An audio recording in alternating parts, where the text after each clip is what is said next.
Hello and welcome back to this channel's coverage of the tank loss patterns during the ongoing Russo-Ukrainian War. This episode is for September of 2022. As for the visual evidence as provided by Lost Armor, Ukraine lost 24 tanks during this period. 5 T-80s, 6 T-72s, and 13 T-64s. This would mean that, once again, the T-64 is the majority of their losses, but the prevalence of the T-80 does seem to have remained elevated, though we do have to bear in mind that it actually remains a fairly small sample size, only 24 tanks.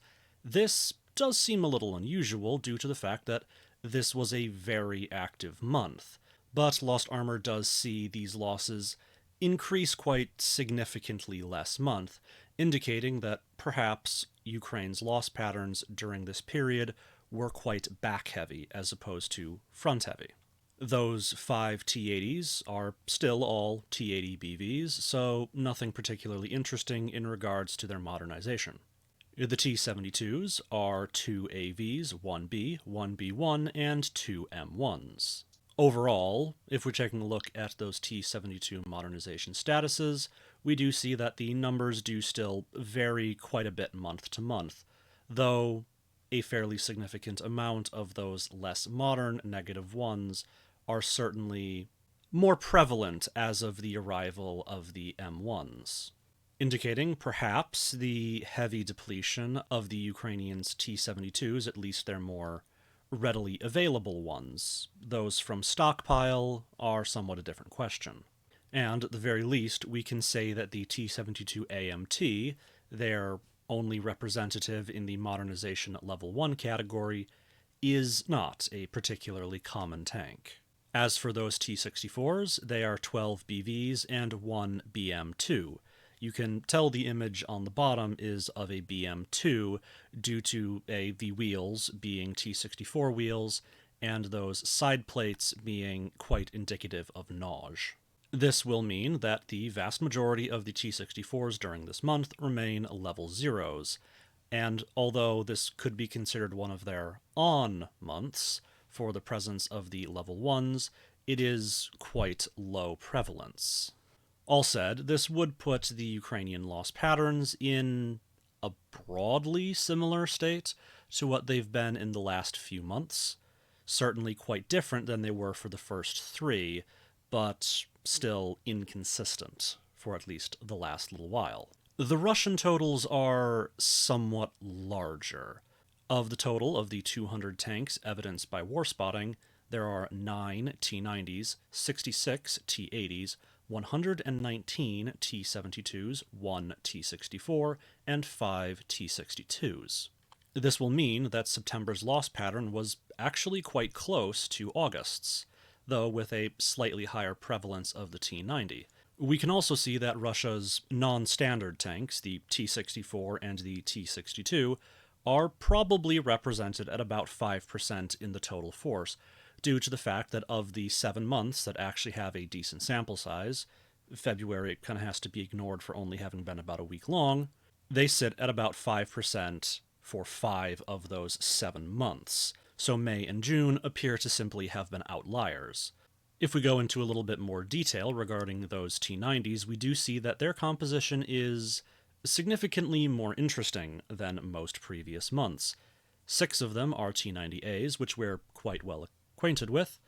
However, 3 of them were the T-90M, which so far has only shown up once in the loss figures. One of these T-90Ms in question is in the above image, which was actually captured. The coating over it is Nikitka, which is a thermal signature reduction covering, and does seem to at least have a certain degree of effect. Though how effective it actually is varies, well, by who you ask. We do know that this is a T-90M due to the overall turret dimensions seen in some of the other images, as well as that remote weapon station and some of the other sensors on it, which are unique to the T-90M. This does mean that, to an extent, we can graph our T-90 modernization changes, but not too much interesting has happened here. But now we will have to see if the T90M will start to displace the T90A, as T90As are both lost and upgraded into the T90M, plus, of course, new production models. The T80s contain 1 unknown, 49 BVs, 7 BVMs, 8 Us, and 1 UE1, which is a fairly unusual variant. I would draw some attention to the lower image here as a very nice image of what a lot of your drone-dropped munition attacks on tanks look like.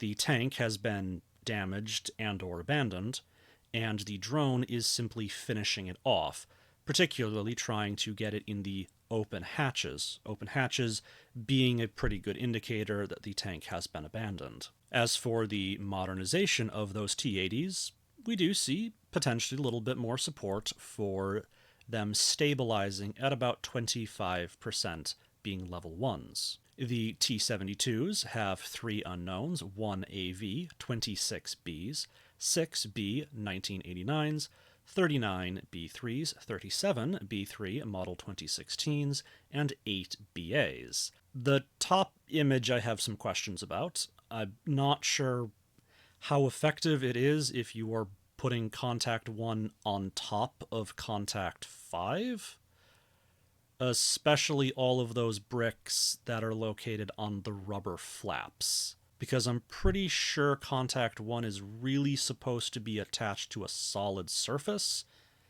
and what is effectively a mud flap probably doesn't count. This is by no means a standard thing being done, but I thought it odd. The overall modernization level of those T-72s is actually the highest it's been of the entire war.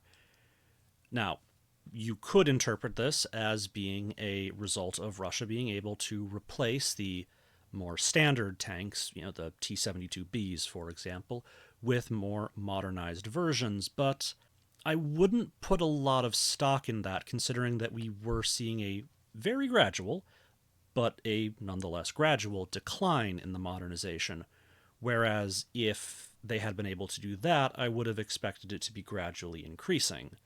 The sudden jump like this, I would say, is more indicative that higher quality units were disproportionately involved in the fighting during this period, which does seem to be backed up with many of the more prestigious formations of the Russian military having to, fall back from the northern axis of the Ukrainian offensives, which would have resulted in them losing and leaving behind equipment.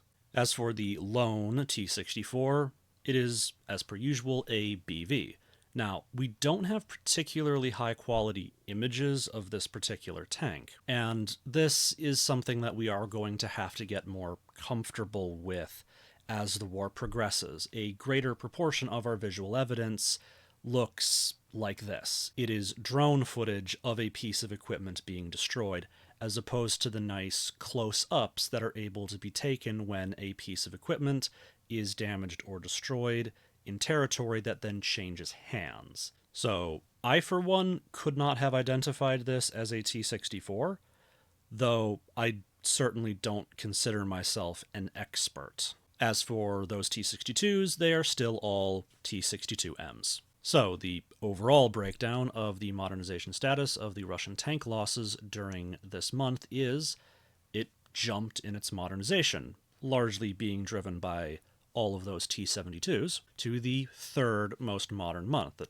least in terms of prevalence of modern gear. So, overall for this month, what we can certainly say is the major Ukrainian offensives have massively increased Russian losses, especially due to the fact that the main focal area was the northern offensive, which involved a significant exploitation phase, which in turn would result in a large number of captured vehicles that were damaged, bogged, or were simply not able to be evacuated in time for risk of a unit being surrounded.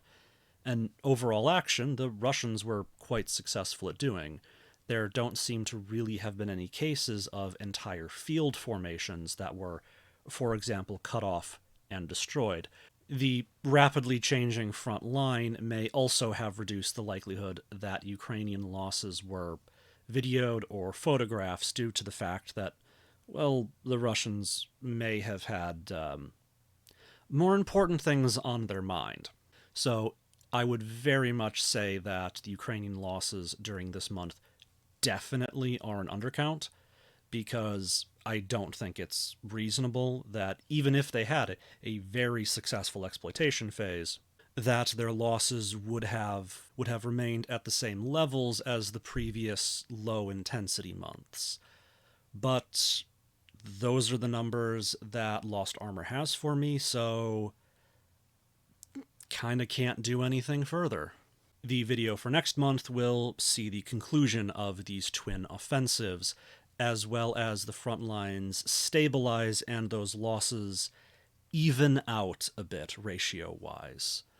I hope you found this interesting, and I look forward to seeing you again next time.